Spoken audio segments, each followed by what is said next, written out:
जय लक्ष्मी माता. गुरुचरित्र कथासार अध्याय 28. मातंगांना पूर्वस्थितीवर आणले. श्री गणेशाय नमः.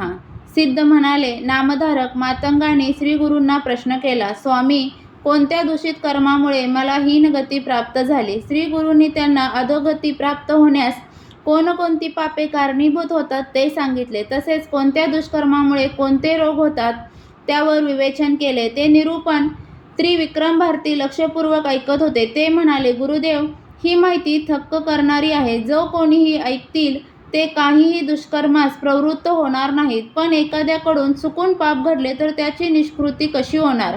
श्री गुरु म्हणाले, ज्या मनुष्याला केलेल्या कुकर्माबद्दल खरोखरच पश्चाताप वाटतो त्याचे पाप पूर्णतः जळून जाते. मग त्यांनी पापमुक्तीस्तव करायची स्नान, दान, जप, तप, उपोषण, गुरुसेवा, तीर्थयात्रा, पंचगव्य प्राशन, गायत्री, पुरश्चरण, पुरुषादी सुक्तांचे वाचन, विशेष मंत्रांचे पठण अशी अनेक प्रायचित्ते सांगितली. तसेच कोणत्या प्रायचित्ताने कोणत्या दुष्कर्माचे परिमार्जन होते यावरही सविस्तर निरूपण केले. त्यामुळे उपस्थितींच्या ज्ञानात मोलाची भर पडली.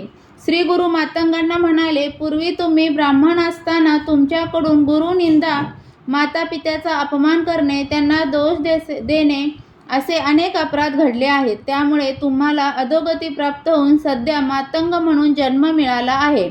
यावर प्रायश्चित्त म्हणून तुम्ही महिनाभर संगमावर जाऊन स्नान करा. त्यायोगे सर्व दोषांचे क्षालन होऊन तुम्ही पुन्हा ब्राह्मण कुळात जन्म घ्याल. मातंग म्हणाले, स्वामी, तुमच्या दर्शनाने मी पावन झालो आहे आणि तुमच्या कृपाप्रसादाने मला पूर्वजन्माचे स्मरण व ज्ञानप्राप्तीही झाली. आता या शरणागताचा तुम्हीच उद्धार करा. मंत्रांच्या सामर्थ्याने विप्रत्र देऊन मला धन्य करा.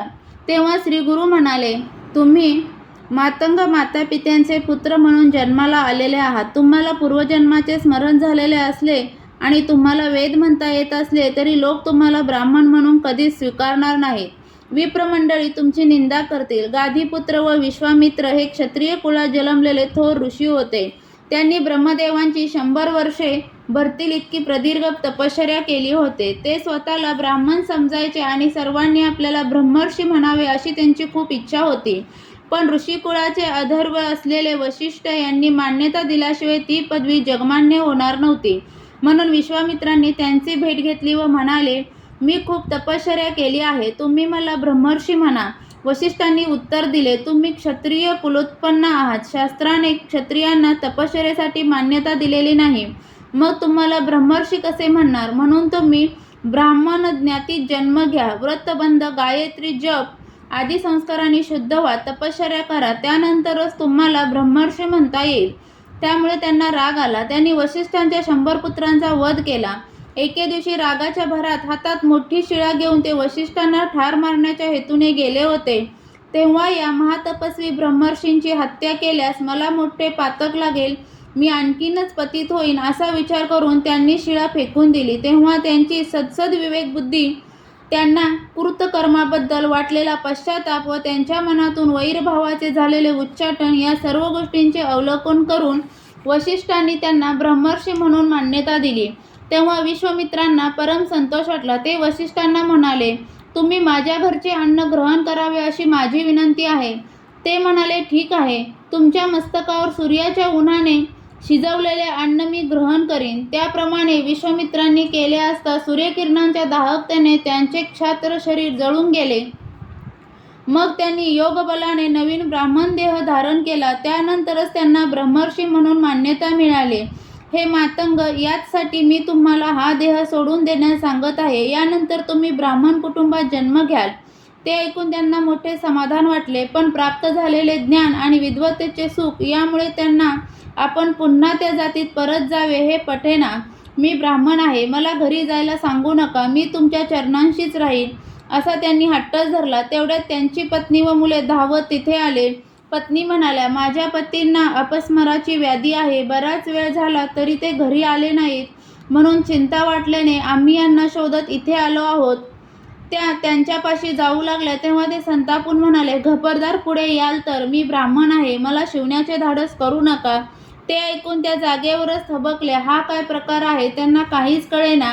तेव्हा मंडळीने त्यांना घडलेला सर्व प्रकार सांगितला. तो ऐकून त्यांनी दुःखाने हंबरडा फोडला व म्हणाल्या, स्वामी महाराज, हे काय विपरीत घडले. माझे पती दुरावले. आता मी काय करू. माझ्या मुलाबाळांना कसे पोसू. मी अनाथ झाले आहे. आता जगून तरी काय करू. त्यांचे रडणे ऐकून श्रीगुरूंना कळवळा आला. ते मातंगांना म्हणाले, अहो, असे काय करता. गृहस्थांनी स्त्रीपुत्रांचा त्याग करणे यासारखे पाप नाही. अशा मनुष्याला कधीही उत्तम गती लाभत नाही. म्हणून तुम्ही घरी परत जा. तेव्हा ते म्हणाले, स्वामी, ज्ञानप्राप्ती झाल्यावर मी ज्ञातिभ्रष्ट कसा होऊ.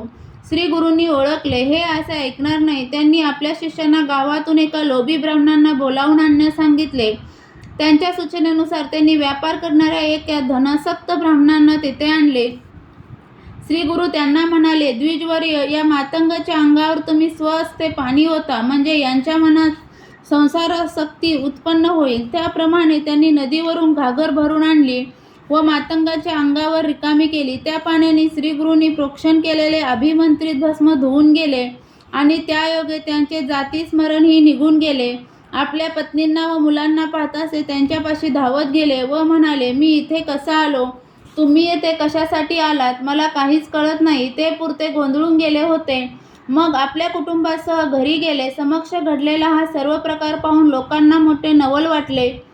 श्रीगुरूंची लीला अगाध आहे असे म्हणून ते आपापल्या कामाला गेले. त्रिविक्रम भारतींना त्याविषयी अधिक जाणून घेण्याची उत्सुकता होती. त्यांनी विचारले, गुरुदेव, तुम्ही मातंगांना दिव्य ज्ञान दिले. ते ज्ञान त्यांचे अंग धुताच नाहीसे झाले. हे कसे. ते म्हणाले, मी प्रोक्षण केलेल्या भस्माच्या प्रभावामुळेच त्यांना दिव्य ज्ञान व पूर्वजन्मीचे स्मरण झाले होते. त्यांचे पाण्याने क्षालन करताच त्यांना त्या गोष्टींची विस्मृती झाली. तेव्हा त्रिविक्रम भारती म्हणाले, स्वामी, भस्माचे महात्म्य खरोखरच थोर आहे.